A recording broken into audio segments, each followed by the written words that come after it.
How Zidane tactically outclassed Simeone. Real Madrid vs Atletico Madrid, a tactical analysis. Before the video starts, make sure you subscribe to the channel and click the bell to get notified whenever we upload a video. Check out my video looking at Bruno Fernandes' first game for Manchester United, where I tactically analyse Manchester United 0, Wolves 0. I've also linked some of our best videos in the description below, including how Atletico Madrid can tactically set up to beat Liverpool, a tactical analysis of how Brendan Rodgers has transformed Leicester into top 4 contenders, a video explaining my 3-year plan for Manchester United if their Saudi Arabian billionaire takeover were to happen, and videos tactically analysing both Diego Simeone's Atletico Madrid this season and Antonio Conte's use of the 5-3-2 at Inter Milan. Going into the game, Zidane set up his side in a 4-5-1 system with Ferland Mendy and Carvajal as fullbacks, Ramos and Varane at centre-back, a midfield three of Casemiro, Kroos and Modric, with Valverde on the right of midfield, Isco on the left and Benzema playing as a centre-forward. Atletico Madrid used their usual 4-4-2 system with Lodi and Versarco the fullbacks, Felipe and Savic at centre-back, Llorente alongside Partey in a midfield double pivot, with Correa on the right of midfield, Sal on the left and Vitolo playing up front alongside Morata. So as expected, Real controlled possession early on as they used a 4-3-3 shape, whilst Atletico defended in a narrow 4-4-2. What was interesting when Real had possession in their own half was that they used a Pep Guardiola-esque system, a 2-3-4-1. The two fullbacks would push forward aggressively, maintaining the width in the system, whilst Kroos and Casemiro dropped deeper, and unlike a traditional right-sided midfielder, Valverde dropped deep as well to create a 2-3 pentagon shape in Real Madrid's deep possession block. Valverde and Kroos were playing almost like quarterbacks alongside Casemiro. The deep positions meant that they were able to receive the ball from the centre-backs and look to move the play forward with their forward passes. This was a clever tactic from Zidane, as if he had used Kroos and Casemiro as a deep double pivot in front of Morata and Vitolo, they would have found it a lot easier to cut out the passing lanes into those two, which would have stopped Real being able to progress the ball forward via the centre of midfield. With Valverde and Kroos playing deeper and wider quarterback roles, Real could switch to play via the centre-backs, play the ball into one of those two who were positioned wide of Atletico's front two, from where they could look to pick out a forward pass or dribble forward. Modric was playing the right side of central midfield and pushed high up the pitch, unlike Kroos on the other side, with Isco on the left flank moving infield to create an attacking midfield pivot alongside Modric. The aim of this from Zidane was to use the deep lying Kroos and Valverde as mechanisms to drag Partey and Koke upfield and allow Isco and Modric to move into a greater amount of space.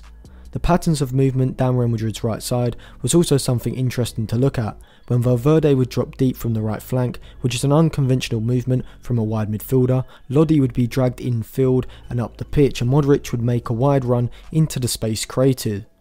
Carvajal would also make runs off of Valverde and Modric's movement. When Modric pulled out wide, Carvajal would make an underlapping run, and when Modric shifted inside, Carvajal would overlap down that flank.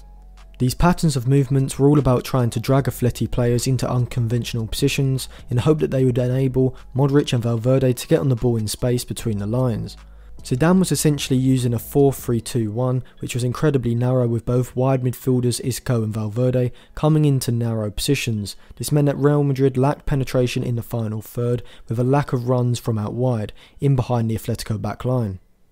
In the final third, the Real midfield became more fluid, with Valverde moving into centrally advanced positions, Isco dropping deep and Casemiro moving ahead of Kroos.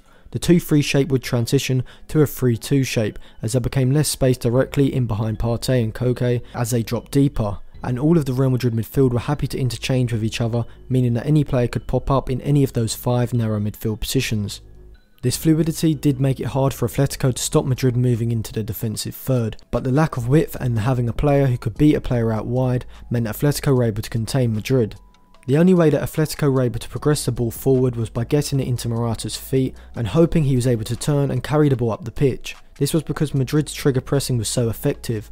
When Atletico managed to win the ball back in their own defensive third, the narrow positioning of the Madrid midfield 5 enabled them to assert an aggressive press almost instantly. Felipe, Savic, Partey and Koke aren't exceptional when it comes to being able to keep possession and find incisive passes forward when under pressure, which led to a lot of direct balls forward, and Ramos, who showed some excellent front foot defending, was able to intercept those passes and enabled Real to sustain attacks.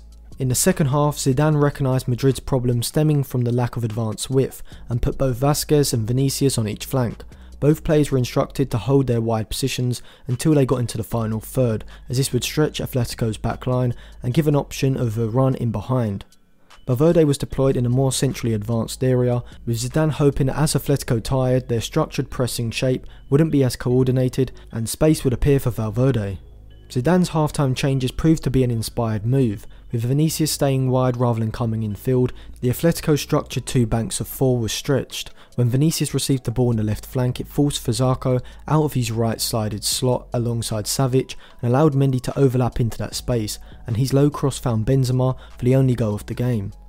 Atletico lacked any real invention when in possession. They had a few chances in the first half, like Correa's shot that hit the post and Vitolo's strike from the edge of the box, but these attacking moves came from pieces of play down the right flank and stemmed more from individual ability rather than a methodical system of play.